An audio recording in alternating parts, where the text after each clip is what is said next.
My name is Gary, and I am 30 years old. I would say that I have achieved everything I dreamed of in life. I grew up in an ordinary family with only enough money for the basics, but from the time I was a kid I knew I wanted more. While other kids were playing in the street, I was studying business, watching various shows about successful people, and dreaming of my own business. And at the age of 25, I founded a jewelry business. It was not an easy path, many sleepless nights, constant stress, decisions that had to be made quickly and deliberately. But in the end, I succeeded. My business began to generate a significant income, and within a few years I was living in a luxurious mansion, driving expensive cars, and allowing myself to do whatever I wanted. At first, the feeling of success was incredible. I really achieved what I dreamed of: money, status, independence. With that came another thing: attention from women. Since everything had settled down, there have always been a lot of them around me, beautiful, bright, beautiful. But the more of them there were, the more I began to realize one thing: they loved not me, but my wallet. At first, it was even annoying. Imagine, you've worked for so many years to achieve something, and then another beauty comes along, seeking only profit. Over time, it wasn't just annoying anymore, it started to upset me. I wanted true love, not to be a bottomless wallet for another model who dreams of a luxurious life at my expense. Life seemed empty, even though I was surrounded by wealth. It seemed that everything I worked for had lost its meaning.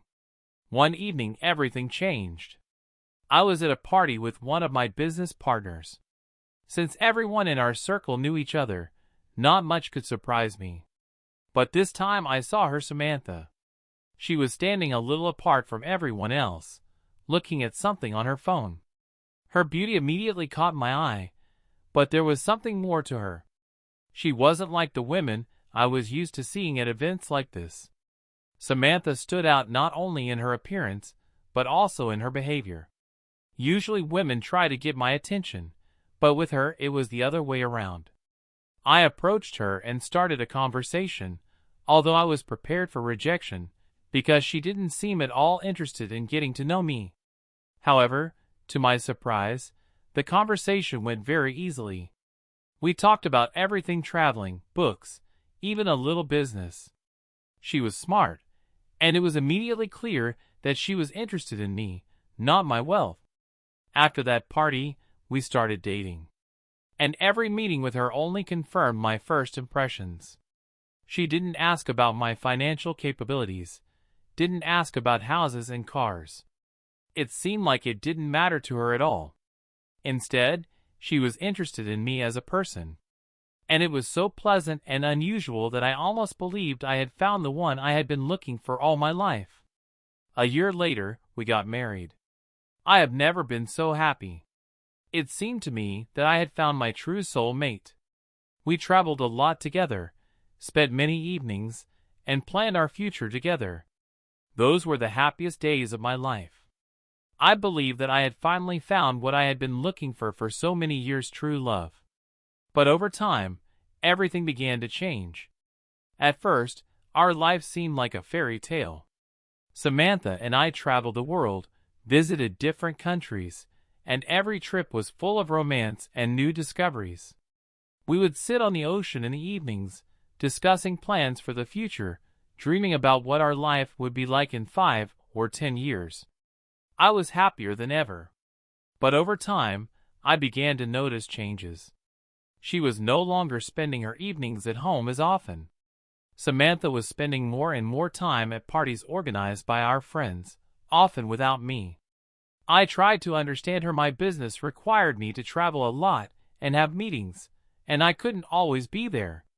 I thought that maybe she was just bored staying at home.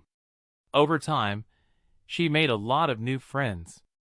I knew some of them, and for the most part they were people who liked a luxurious life, parties, and seemed to be always looking for benefits. At first, I didn't pay much attention to this, because Samantha always said that they were just friends, colleagues, people who helped her develop. But then I began to notice that she was paying less and less attention to our relationship and was becoming more and more interested in my business and financial affairs. She started asking me a lot of questions. How much do I earn this month? What kind of income does this or that investment bring? What will happen if the business goes down? It seemed strange to me at first, because she had never been interested in my money before. It seemed like there was some kind of invisible gap between us. Whenever I tried to talk about our relationship, she would brush me off or change the subject. More and more often, she left me alone at home, saying that she needed to be in society, or that it would help her make useful connections. And I was sitting in an empty house, feeling like something important and precious was slowly slipping out of my hands. Everything we had dreamed of together began to seem ghostly and unattainable. And although I tried not to notice it, deep down inside I felt that something had gone wrong. Last week I had to fly to Europe to meet with my partners. It was important and required my personal presence, so I packed up and flew away for a week. Samantha stayed at home, and although there had been tension between us for a long time, I still tried to believe that we could overcome it. Everything in Europe went faster than I expected. The partners quickly agreed to my terms, and we signed all the documents. Deciding to take advantage of the unexpected free time, I decided to return home 4 days early to surprise my wife. I did not warn her. I wanted to see her real, unexpected reaction. As I drove up to the estate, I immediately noticed a strange car parked in the yard.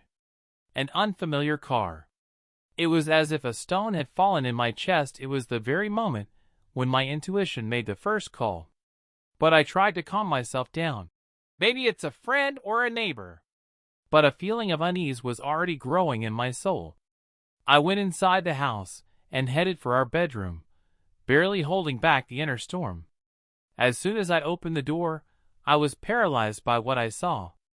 Samantha was lying in our bed with my accountant, 13 years my junior. They hadn't even heard me come in. The whole picture unfolded before me in all its brutal reality. "What the?" came out of my mouth, and I slammed the door so hard that it almost flew off its hinges. Samantha and her lover jumped up, looking around in confusion. "Gary, she began, but I pointed to the door and screamed, "Get out of my house! Both of you! Now!" The accountant jumped up and quickly pulled on his pants, and Samantha helplessly wrapped herself in the sheet, trying to explain. "It's not what you think," she gasped, but nothing could stop me.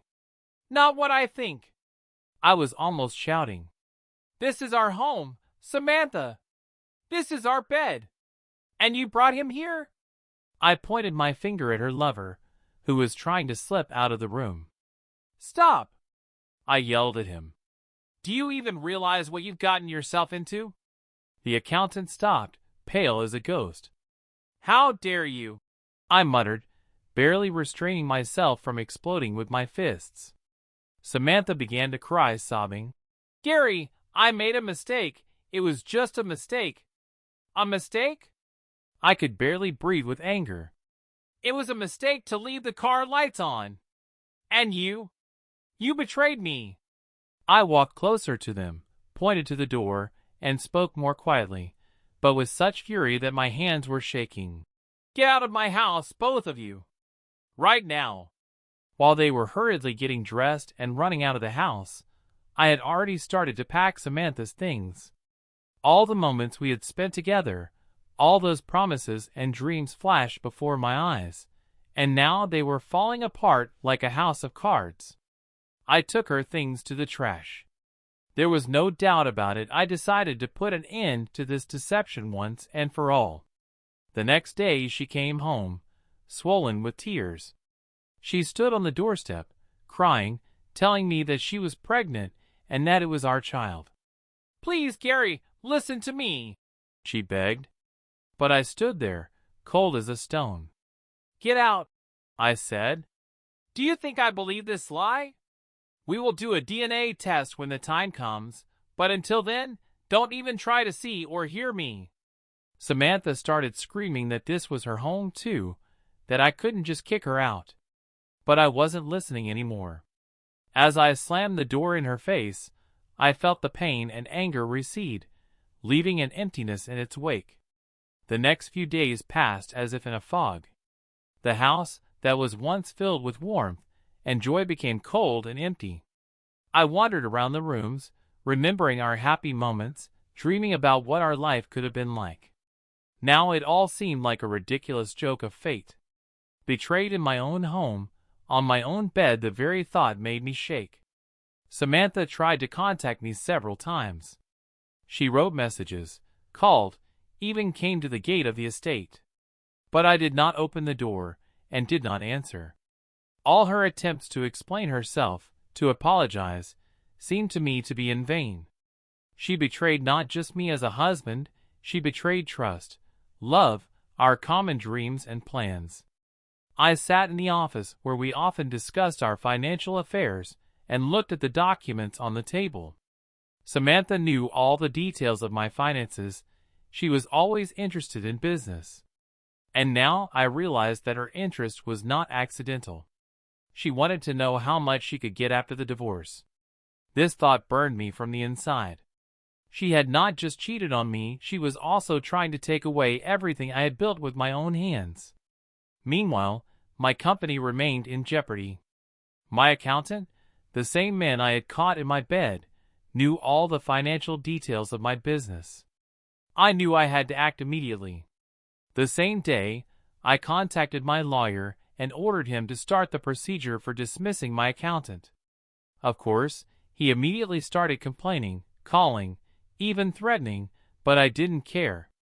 I would not allow people who betrayed me to continue to use my business. Later that evening, I received a message from Samantha. "Gary, I made a mistake. I really love you. I am so sorry. Give me a chance to make it right." I unlocked my phone and started reading her messages.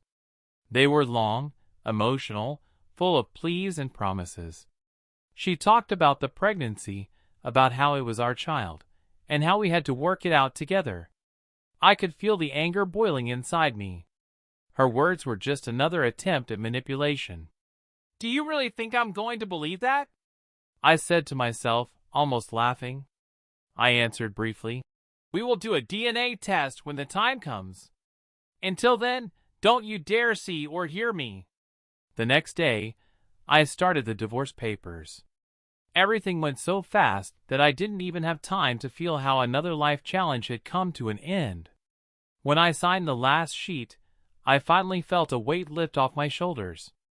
I returned home, to this magnificent but now so empty mansion, and sat down in my chair. I looked at the photographs that once adorned our walls. Happy faces, carefree moments. All of this now seemed like just another act in a play called The Illusion of a Happy Life. Something broke off inside me, and instead, I gained understanding. This story became a lesson for me. Yes, money can give you everything material, mansions, cars, status. But it cannot buy the most important things: true love, trust, and devotion. Now I am alone again, but with a new outlook on life. I realize that true happiness is not a woman who is looking for profit, but one who is ready to be there for you under any circumstances, regardless of money or status. Samantha trampled on everything that was between us. But she made me realize one thing: the value of a person is not measured by wealth. And now I am ready to look for someone who will share with me not only my wealth, but also all the joys and difficulties of life. After everything that happened, life seemed to stop.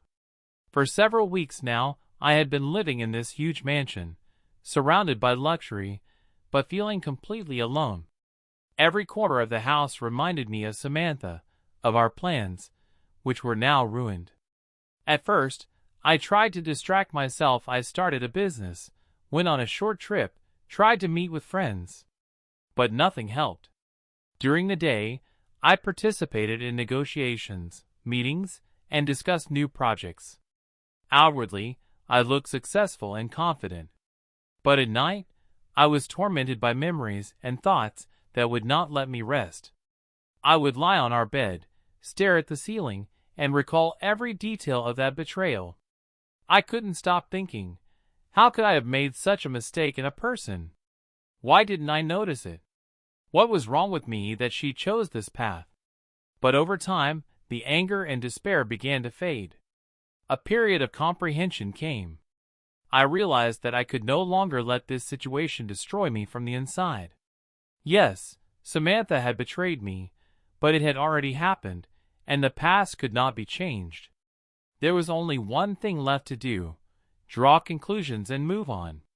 Of course, I wasn't ready for a new relationship yet.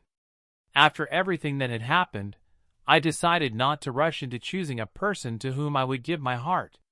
But now I knew that love cannot be bought with money. It is not measured by the cost of a house or a car. It is reciprocity, support, and willingness to be there for each other regardless of the circumstances. Now I am ready to move on. My story became a lesson for me that helped me rethink my values and goals. Yes, I was left alone, but I no longer feel this loneliness as emptiness. Now I know that true happiness is to find a person who will value me, not my wealth. And when the time comes, I will find that person. But I will do it slowly, with a clear head and a pure heart.